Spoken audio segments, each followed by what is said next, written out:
Hello, my name is Sarah Gallagher. Welcome to this video where today we are talking about the three things, the healthy things that every widow should do to make sure that they are healthy in mind, body, and spirit so they can go and become more connected with themselves. Now, if you don't know my story, I'll give you very briefly. I'm a seasoned widow of 8 years. I've been grief coaching since 2019, helping other widows and widowers figure out what their next steps in life are after the deceased of their loved one.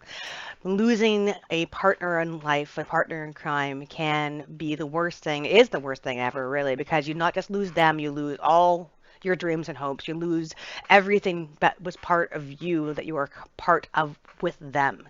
So a lot of the grieving process is not just grieving them, but it's trying to figure out this new life and who you are in this new life and how to go forward.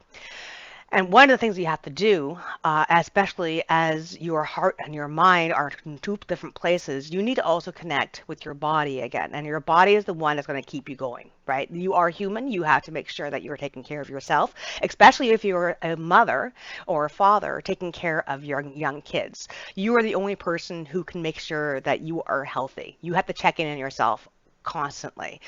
And there's three simple things, though, that you can do to make sure that you are okay. Now, what these are, there are going to be, there's three things. The first one is the most important one, which is sleep. Sleep is your way of your body healing, and it not just heals your body physically, it also heals your mind because it helps you figure out exactly what was going on during the day. It also gives you a break from your feelings, at least during the waking hours. You might have difficulties dreaming, you might have difficulty sleeping, you might have insomnia, you might have problems trying to stay asleep once you are asleep. These are all common problems when you're going through trauma that you are. But be able to have a healthy sleep habit is very important and able to make your body stay true to itself and start to heal again. And if you can't do that, then you have to work on that first. Okay, that's the most important thing. So you have to find some kind of white noise. You can find try meditation beforehand. Obviously, turn off your any kind of blue light from your screens before you go to bed, at least half an hour. Try to be consistent. Try drinking some water before you go to bed. Try drinking water when you get up. I try to keep the lights off during the night. So even if I do have to get up and use the washroom, I keep the lights off. Otherwise, it kind of kickstarts my brain thinking it's morning times, and I don't want that to happen. But if you go to bed at a certain time every day, make sure you stick to that. Wake up at a certain time every morning. And I know some part of you is going to be kind of railing against this because trying to get to sleep can be difficult. Trying to want to go to sleep can also be difficult because you know now that you can only have a certain amount of time to yourself, especially as a solo parent. So trying to stay up to take advantage of that is actually detrimental in the long term because you're going to end up not sleeping well. You're going to wake up not well rested, and that's not going to help you or your kids and your mind and your function and even your emotions, right? So consistency. Try to stay asleep every day at the same time and wake up at the same time. Note down exactly what sleep every day at the same time and wake up at the same time. Note down exactly why you couldn't go to sleep. Why, man, I'm not liking this at all. Okay, I'm going to skip that part out. The second thing, which is very important, is your eating. So eating healthily is probably one of again, the second most important thing you can do to yourself to make your body feel better. Now, this could be because you are very good at stress eating. Stress eating is something that's very common. You're eating your feelings as well. That's something that you have to be aware of, and being mindful of your eating is very important too. So try to keep to your healthy schedule, and whatever that is, whether you're doing keto, whether you're doing gluten-free, whether you're being a vegan, whether you're being a carnivore, whatever that works for you, make sure that you are eating appropriately at a certain time. You might have to remind yourself to eat. I know I still have problems on lunchtime. I have to remind myself to eat, and especially if you're going through your deepest grief and you can't even feel that you're hungry, you still have to. Obviously your kids have to eat too, which is why for a lot of us who are solo parents, that's the one thing that have to kind of come together to make sure that your kids are eating as well and you're healthy in this. Again, consistently making sure that you have a consistent times that you eat. Make sure you're eating as a family. If you are a family, be there together. Have little snacks there until you.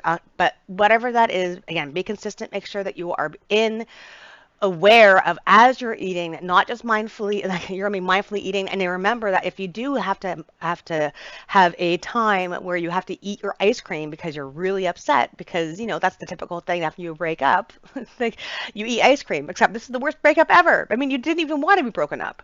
So be careful.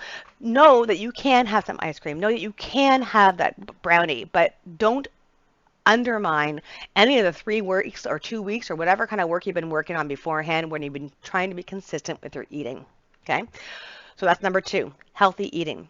Number 3 is the exercise. Now, we're humans, and our bodies are not made to be sitting around at the desk talking to you through these earsets. So it's meant to be up and active and doing things. This is how we evolved. This is what we're doing things.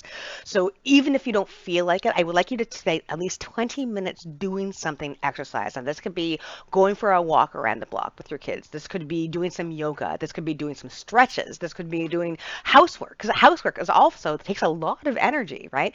But take some time, and again, be mindful of this. Find time to yourself, and even if it's like a 20 minutes every day and you're kind of fitting it in within like 10-minute sections, do that. Be out there and be active. Okay, do something to get your body up and going. So those are the 3 things, and they're very simple, and I'm sure you know this already. There is the sleeping well, there's the eating well, and there is the exercise part. Now, I want you to challenge yourself. So if you haven't been doing any of these things, I want you to pick one. Just one, maybe 2, okay, but just one for now. And I want you to take a log, and I want you to write down what's important to do. So every day, let's say we're doing the eating thing. Let's say that every day you're going to write down, I had breakfast at this time, lunch at this time, and dinner at this time, and this is what I ate. This is how I felt afterwards. This is like if my kids are eating as well, how they did it. And when I'm saying feeling, I just don't mean whether you're full or, I mean, how did you physically and emotionally and mentally feel about what's going on? Okay, write that down.